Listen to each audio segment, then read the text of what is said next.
Good morning. No, I'm not saying it works. I wish you I'm just saying it Godspeed. happens. Godspeed with all of that. I think that's really, really nice. I'm not sure what kind of success you're going to have with that today, because the world, my friend, has changed. Right. Latin American construction workers, they have different needs. They have completely different needs. These awards have a huge criteria that you have to fill out, and they usually have a community service or community relations portion. Makes them, the most productive with a high performance value, and sometimes it's 11 o'clock at night. Yeah. Funny, isn't it? Yeah, not for me. Not for me. At 11 o'clock, I am guaranteed to be snoring. So.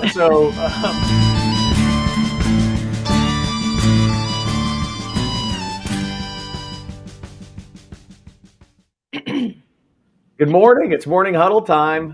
Here with Stacy Holzinger. I'm Chad Prinky with our guest Mike Wisnefski. How's everybody this morning? Very good. Doing good. Bright-eyed, bushy-tailed. Yeah. Sweet. Starting Even to get a one little time zone behind, right? Yeah, it's 8 o'clock here. 8 a.m. That's too early. Now we used to do the huddle at 8. Stacy, you remember that? Yeah, but then we had some people, luckily, that joined us on the West Coast, and they said, we want to come on live, but, too early for us. It's still early for them. It is still early for the West Coasters, but more people are toughing it out on the West Coast joining us live, which is cool. So Mike Wisnefski is joining us from MaterialsXchange.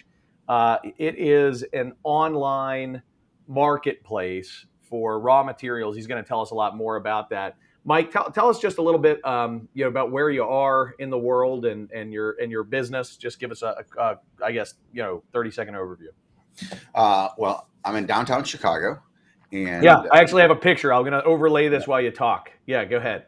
And what we've created here is a digital marketplace that has the look and feel and functionality of a financial marketplace or a financial exchange. The important factor there is it allows for price discovery. And as everyone knows, I would assume lumber and material prices can be very volatile. And, the idea of volatility prior to what we experienced for the last 2 years was substantial. And then the last 2 years have obviously, blown the lid off this and shown what's really possible. Yeah. It's really important, in my opinion, to have a medium or a platform where the users, the people in the market can get together and figure out what's going on. What are the prices today? Man, it's always been this way to some extent, which you've alluded to. Prices always change a little bit day to day, but a little bit, is nothing compared to what we've been experiencing with pricing fluctuations day to day over the past couple of years, in particular, probably the past. I guess depends on the market that you're in, but throw inflation on top of COVID, and we got a whole storm, right? With price wise. And so in that picture, we were seeing that this is the view from your office, right? This is that's Lake Michigan, huh? We're looking east. We're in the Chicago Board of Trade building, the iconic birthplace of the futures markets. Awesome. So this is looking east, and I think the fun part of this picture is if you look on the right side, that beige building that has all the skinny little windows. Yeah. Most people don't realize that's a federal prison, and it's in downtown Chicago. I mean, the Sears Tower is just behind us. This is the beautiful view I get every morning. I look out at the lake, and then I glance over, and I remember to always walk the righteous path. So. Yeah, no doubt. You got a constant sort of reminder that, do the right thing. Just do the right thing. Exactly. That's great. That's awesome. All right. Well, good. So we've got a lot to talk about. I want to dig into sort of why you're doing what you're doing and how that whole experience has gone. Stacy, I'm guessing there's going to be a fair amount of conversation, on the chat. Please keep that fired up, and I will bring you back here with 5-10 minutes left, something along those lines, and we'll hear from the audience. Yeah. Yeah, sounds good. Sounds good. All right. So, Mike, paint a picture of you start talking about creating this digital marketplace a place to connect buyers and sellers, a place where people can be more informed.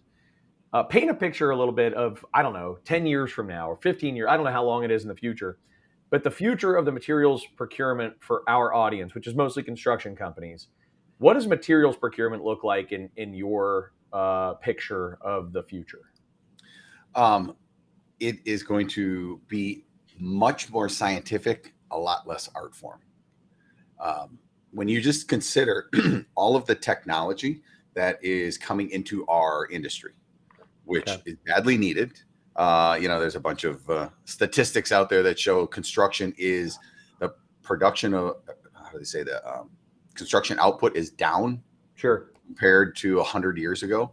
It's taking us longer to do stuff, while every other industry has, utilized innovation and has, they get more done with less. So anyway, the technology coming into the market to this industry is nothing short of remarkable.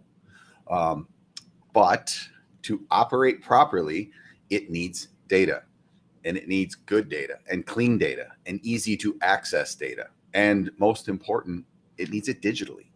So that's the science behind the game, if you would. It's about connectivity and collaboration. Let's just say if you went over to the big three car makers, I guarantee you that they are integrated into their suppliers, and their supply chain is fully visible and they know what's going on. Yep. Now you look at our supply chain and you have zero visibility into your suppliers' inventories, pricing. It's really crazy. There's very little collaboration. I remember a couple of different moments in my life that I stored along these lines. I remember an interview I was listening to, I think it was 2007 on the radio, and I was driving up the road, and somebody was talking about the very first, and I don't think they were calling it a smartphone. I think they were calling it a camera phone at that time. And right, and I was driving up the road, and they were talking about this camera phone, and the person said, what do you paint the picture of the future of cell phones? What's the future of cell phones going to look like? And the person who was being interviewed said, I think we're talking about more than the future of cell phones. I think we're talking about the future of cameras. I think we're talking about the future of video. I think we're talking about the future of maybe even computers. And they're like laughing, and they're talking about like how crazy that would be, and how this powerful thing in your pocket may very well turn out to be like your go-to device for most life items, and they were like, imagine, talking to friends on video on your phone. Imagine banking on your phone and things along those lines. I remember that interview back in 2007 or so. It just like burned into my brain as time went on. I went, damn, that was really spot on. And then I remember one other conversation. I was talking to a buddy of mine who, it was so funny. Right out of college, he went and he became like a store manager at Blockbuster. And I was like, I said to him, I was like, that doesn't seem like a long-term gig. And he was so upset with me. It was 2005 or 2006, something like that. And he was like, I don't know, man. He goes, I think people are always going to walk in. They're going to want to always shop around and get advice from somebody. And, obviously the market has changed. So when I start thinking about the future of materials procurement in construction, right? And I start, painting this picture, are we going to point and click for everything? Is that what we're going to do? No, actually, the answer is no, we're not. Okay. So how's it going to work? The system is going to do it for us. Oh, weird. Okay. Now you're freaking me out. Talk about it. Okay. So if you don't know the term BIM, building information modeling, that is going to change everything. So we really embrace BIM. Everything gets built in this model, and then the model automatically talks to the marketplace. Yeah. Yeah. So okay, you're in a meeting with all the trades around building this building, and in the center, or everyone's looking at the same screen, and they're looking at the blueprint, if you would, which is a BIM. Yep. And they go, okay, here's what's going to happen. We are going to move this wall from here over here, and we're going to add a bathroom. Yep. And everyone in today goes, oh no, now I got to reorder. the system will be connected up to your management system and your planning and all of that, and it will go, oh, click, order those new things. Cool. And I it'll like that. reschedule it. Everything will be done by the system, it's artificial intelligence is what it turns out to be. And will I be plugged into like my preferred supplier, or will there be just one Amazon? Will it automatically shop for me? What do you envision there? Yeah, absolutely. You'll look into your suppliers and you'll see in their inventories and when their next available truck is. Cool. So maybe I can plug in my preferences. What's more important, delivery time, Sure. price? Actually, right? you won't have to. The system will do all of this. All right. So because the system's so much smarter, and as you slide the wall around, everything's going to be changing. Okay, now you need more 2x4s. Nope, now you need less 2x4s. Now you need more 2x6. So like the system can think so much faster, obviously, than any group of humans can. Yeah. There's going to need to be obviously oversight on that, but if this goes to one of the things that I've told my children already, which is like, if there's one thing to go to school for, folks, it's robotics and AI. Like just just be somebody that can handle that can work with the future workforce that may be largely robotic or artificial intelligence driven. Be somebody that's behind that. The next term, CLT or mass timber. Yep, sure. That is absolutely going to change our industry. Yeah. Talk about that from your perspective. Why is that going to change our industry? Well, two ways. First, it consumes an immense amount of forest products. Yep. As it replaces concrete and steel, it's going to, number one, change the way we build. Yeah. It's going to change who is important from a supply side in the market. Your preferred vendor, if they're slinging 2x4s today and they decide we're sticking with 2x4s instead of going to mass timber, they're probably going to have a hard go of it. It's going to change the trades in the field and how they build and, their roles. There's the first mass timber project is actually being built right now in Baltimore. What's the status of that in Chicago? Do you have a sense of what that's like in your world? Yeah, Chicago has a couple buildings. I was just up in Milwaukee, the tallest mass timber building in the United States. This Ascent How many Tower stories? in downtown Milwaukee Do you know how tall it is? 26 stories, I believe. Oh my, that's awesome. And here's the other thing is everybody wants to say, well, you got it's all wood or it's all concrete and steel. And the reality is, as you mix them and you put the best possible material in the best role for a building, that works out really well. And mass timber right now at its price point only makes sense above 5 or 6 stories. But as they figure out a cheaper way to produce it and use it, it's going to come down. Like the Midwest has a massive issue with bricklayers. Okay. There just aren't enough masons. Yeah. And, you look at many of these, the houses in Chicago, they have concrete block walls. They're going to replace those with mass timber. And these houses are going to go up so much faster. So they're like, I haven't teased the whole thing out, especially from how much fiber, how much wood it actually consumes. So it's going to be really interesting. Yeah, I see the supply end of that being, a critical question. I'm sure that I'm positive there's a bunch of work being done on that right now. I'm not privy. But okay, so we see this materials procurement world where BIM and the machine surrounding all of that tells us what we need, helps us to see where we should be getting it from, and essentially is our decision-making tool.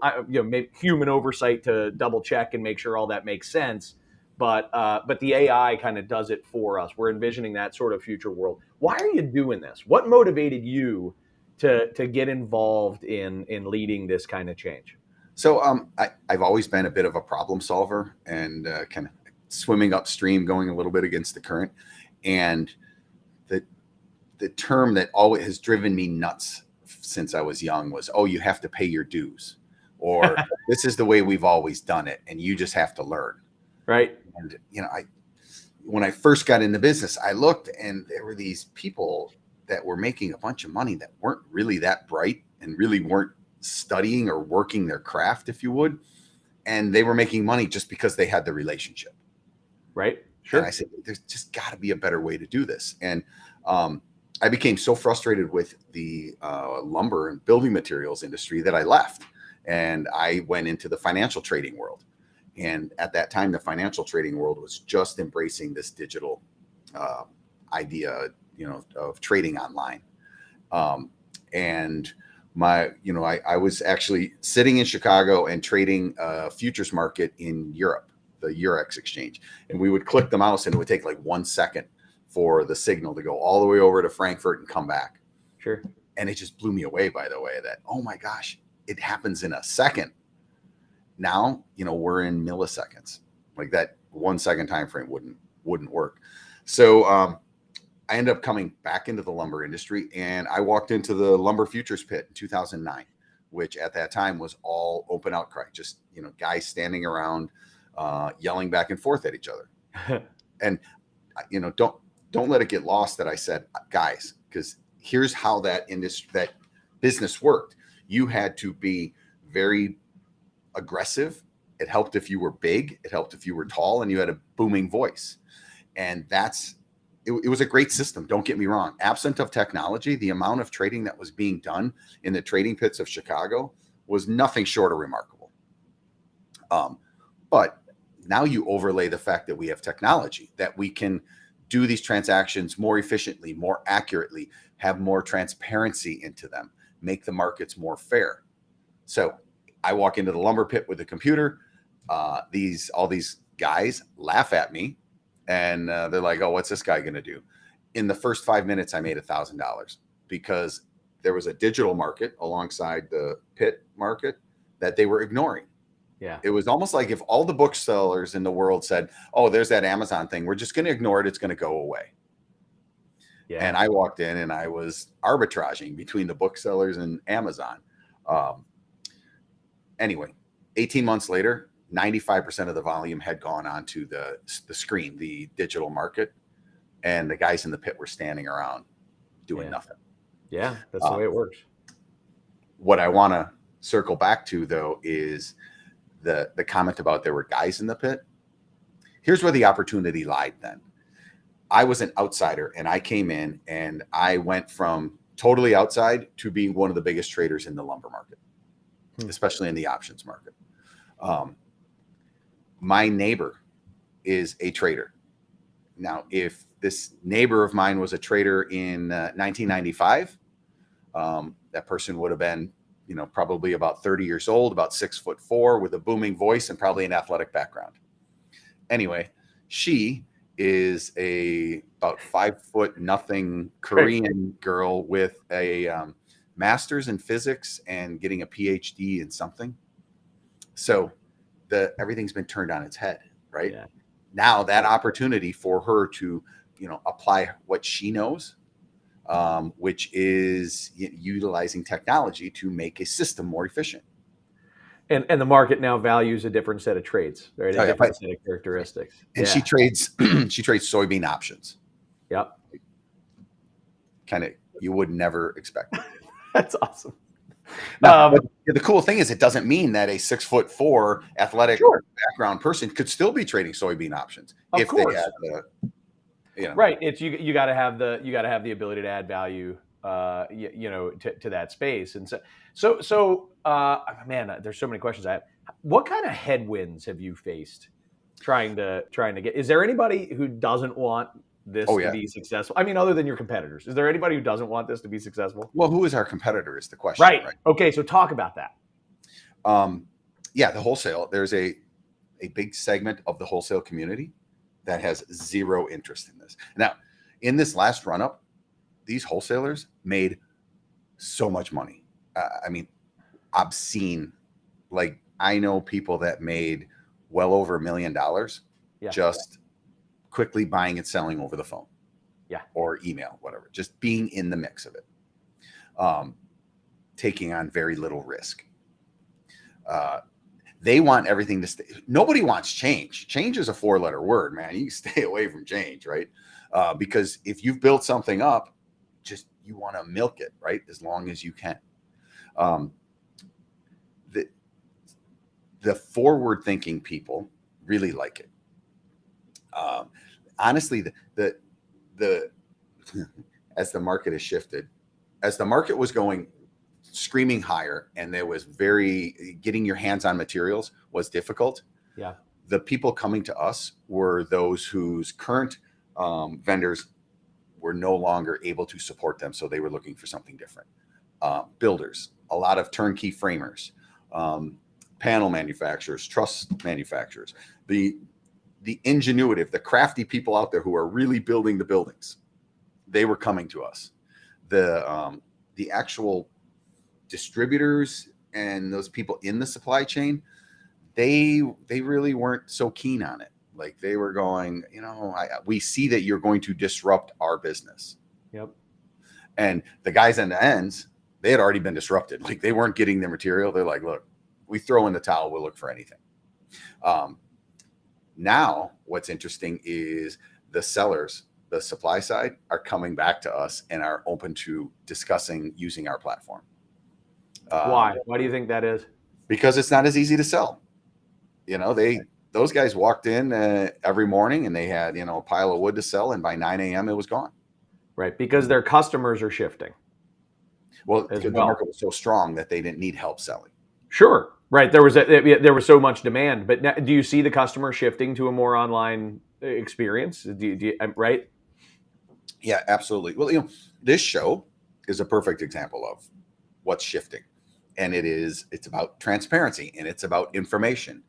People now, since we have our phones and we have this connectivity and this ability to communicate over long stretches instantaneously, they want real-time data. So the information that gets talked about on your show, they very easily could rely on their sales rep to come out to the job site or whatever and say, "Oh, let me tell you about this new thing." Right. But that messes with their day. This works out so much better for people. Right. This is either live or recorded. People can catch it up on their own time. They can fast forward to the parts that they really want to listen to. Right. Yeah. It's putting the control back into the user's hands. Well, and I think that's ultimately the way every market has gone, isn't it? Right? Like every market will find a way. The consumer will find a way to push progress toward more transparency, more affordability, more quality. The consumer tries to find ways to do that. And I think anybody who tries to stand in the way of that, anybody in industry, if you're, again, if you're Blockbuster and you're saying, nope, we're keeping all the stores, everybody loves walking in, that's just ignoring progress. It is, but it's the innovators in the industry who bring a product and show it to the consumer, and the consumer says, "Oh, that's kind of cool." Like, what cracks me up, people are like self-driving cars, for instance. Oh my God, never! I like to hold the wheel. Well, are you kidding me?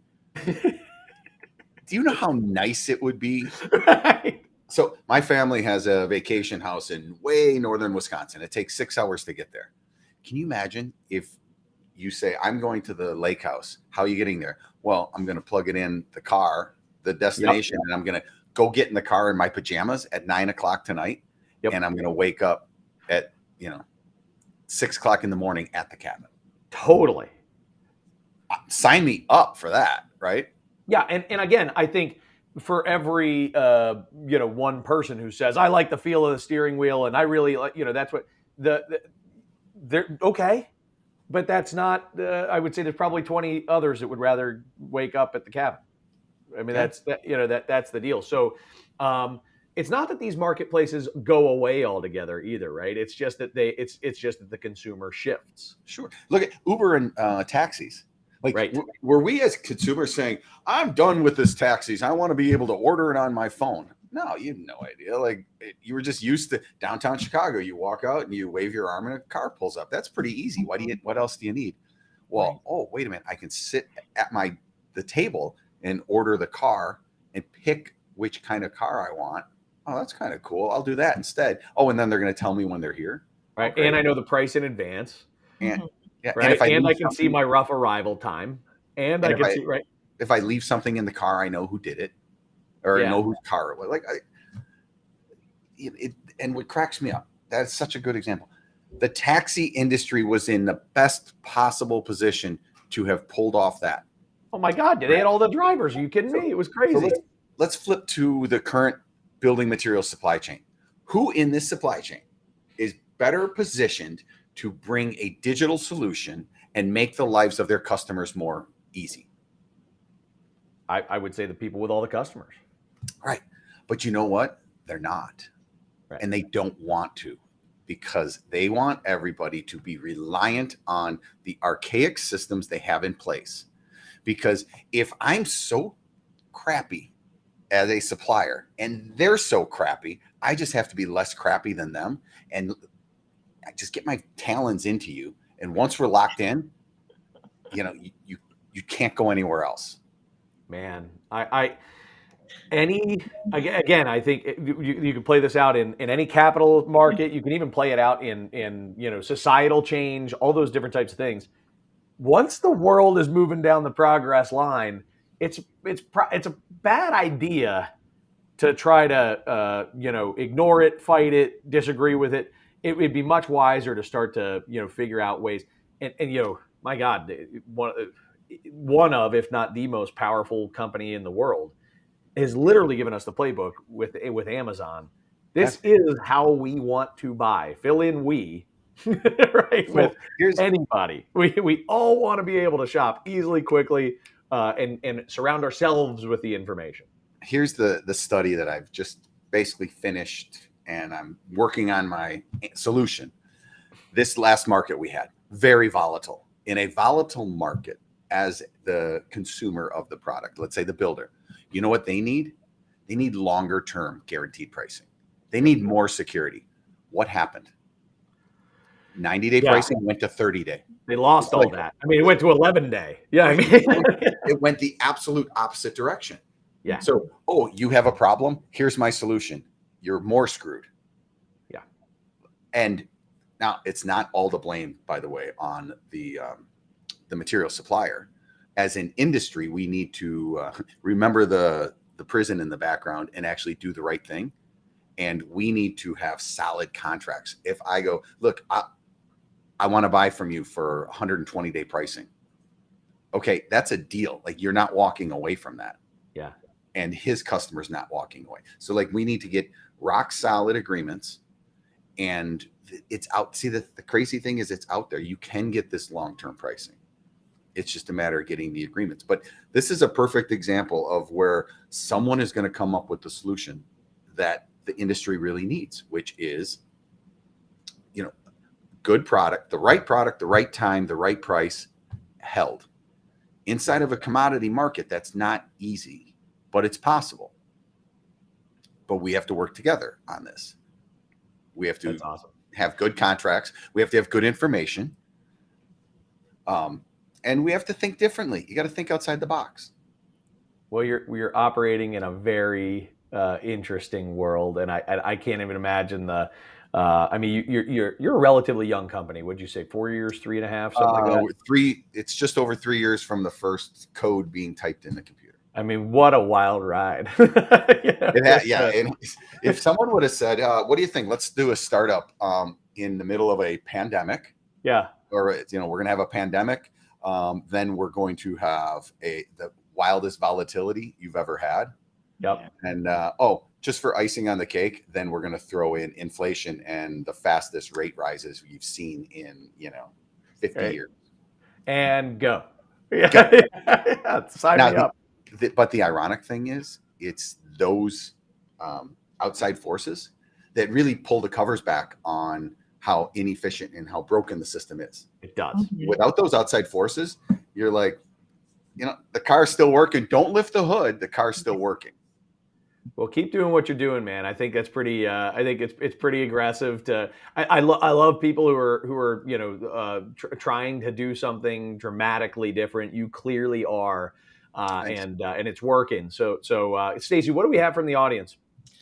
Yeah, let me check. I don't see any new questions, but I was just thinking as you were talking. So you talked about the digital marketplace and building information modeling. What are your thoughts on, so you have an huge mechanical room and you have all these, equipment. Will there be like ticklers that say, we're coming up on 30 years of this equipment, now you should replace it? Or will there be, if like a system breaks down, do you work with that on it's time to Existing purchase? buildings. Yeah. Existing buildings. You're talking about a building that was built using BIM, right? Yes. Oh my God, BIM's the best solution for this. Think about your house today. You look at the wall. Wouldn't you love to know what's behind that wall? Mm-hmm. If you had a digital print of that, and you can go so far. There's technology today where they will take an image of the job site every day or every few hours, and you can literally see what was behind that wall as it was being built. Yeah. So yeah, the BIM idea with all the information about the building in one spot, yeah, you can have a tickler. All of a sudden the light pops up. It's been 10 years since you replaced your water heater. You should consider, checking right, and automatically connect you to, here's 3 different models that you might want to consider, and they're being carried by these 4 different retailers. And or this is a new system you could put in. It's a tankless water heater, and it's gonna do this. There was someone made a comment about hard to imagine CLT and residential light frame construction. I don't disagree with the comment utilizing the CLT we know today. But what if the CLT was a honeycomb CLT, or if it was a little bit lighter, or like this is where you really need to think outside the box. Right. Do you know why we build with 2x4s and 2x6s in the United States? Because we always have. Because that's what they make. Right. Yeah, exactly. Right. When you pull out your kid's drawer of Legos, what are you going to build something with? The blocks that are there. Yeah. Change the blocks. Yeah. So I think when I don't want to just say CLT, I'd like to say mass timber more, and just offsite construction, new concepts of how to build. And I think it's a blend. It's using CLT where it makes sense, and then regular, stick frame around the outside. The challenge the industry has is that there's probably no one contractor or no one company that knows how to do all of it at one, in one building. Mm-hmm. All the different type of construction methods. Katerra was opposed to. I'd love to meet them. Katerra was an amazing idea. Yeah. And look, Katerra was onto something. And by the way, the assets of Katerra have been bought by some really bright people that are going to take it to the next level. Yeah, look, does everyone love their file sharing and how much music that they don't have to have CDs? They like, you can go on Amazon Music or Spotify.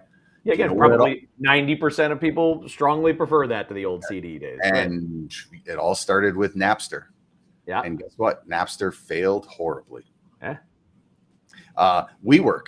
I think WeWork is a genius idea. They just basically failed horribly, but they are the ones that are going to plow the street for the idea of, shared space.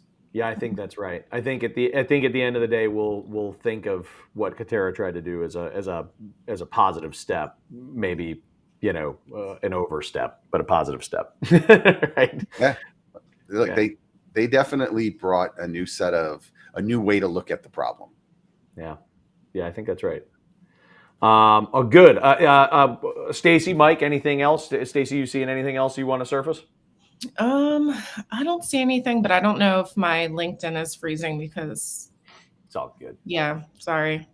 Mike, anything else on your mind before we wrap? I mean, I just kudos to you guys for doing this. Information is power, and what I really love is the fact that you're putting it out there, and allowing companies like mine to come on here and talk about what we're doing.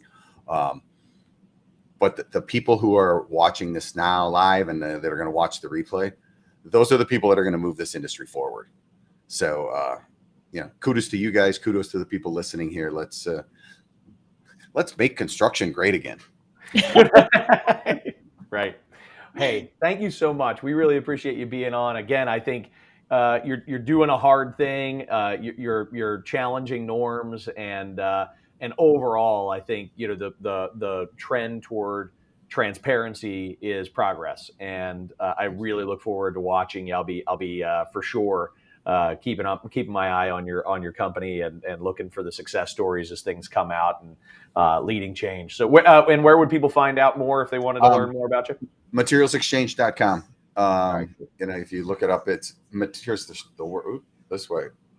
No, there is no E on exchange. It's materials exchange. Yep. Yeah. And look, so this is kind of interesting in our logo. The bottom of the X is filled in. And if anyone remembers from their chemistry class, delta means change.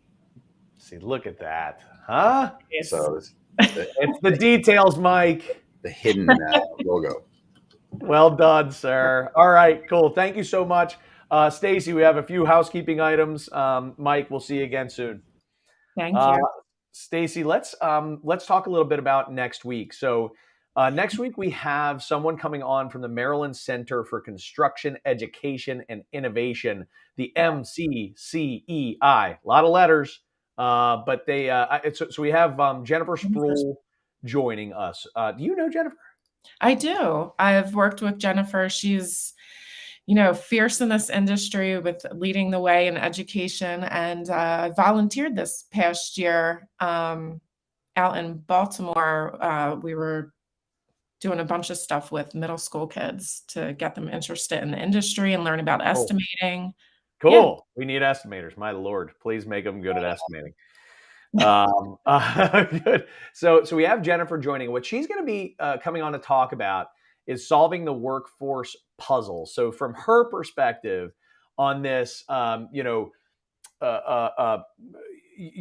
workforce development, starting at the very youngest ages, just as Stacy was talking about, creating interest in the youth and things along those lines. She's going to talk about what the MCCEI is doing. She's going to talk about what employers are doing, and hopefully what each of us can do to contribute to the industry. So I'll be looking forward to that conversation. Stacy, do you have our marketing minute, our marketing tip for the week? I do. It's super simple, and it changed since our conversation today. But when you're thinking about your steel toe marketing tip of the week, Mike was just talking about how he left the lumber industry and went to the finance industry and then came back. I think we have to use that in a lot of different ways, but with our marketing too. So stop looking at your competition on what to do, but look outside the industry, especially since other industries are so advanced, and see what they're doing marketing wise, and bring that information back to your company and use those ideas. I love it. I think it's a great idea. Get outside the bubble a little bit, and instead of looking at what other construction companies are doing, maybe take a look at what another business to business enterprise is doing, or take a look at finance, take a look at accounting, take a look at tech. I think that's great advice. Hard to translate some of those lessons back into your world, but if you can figure out how to do it, you'll be doing something nobody else is doing. Correct. Thanks, Steel Toe. That's strong.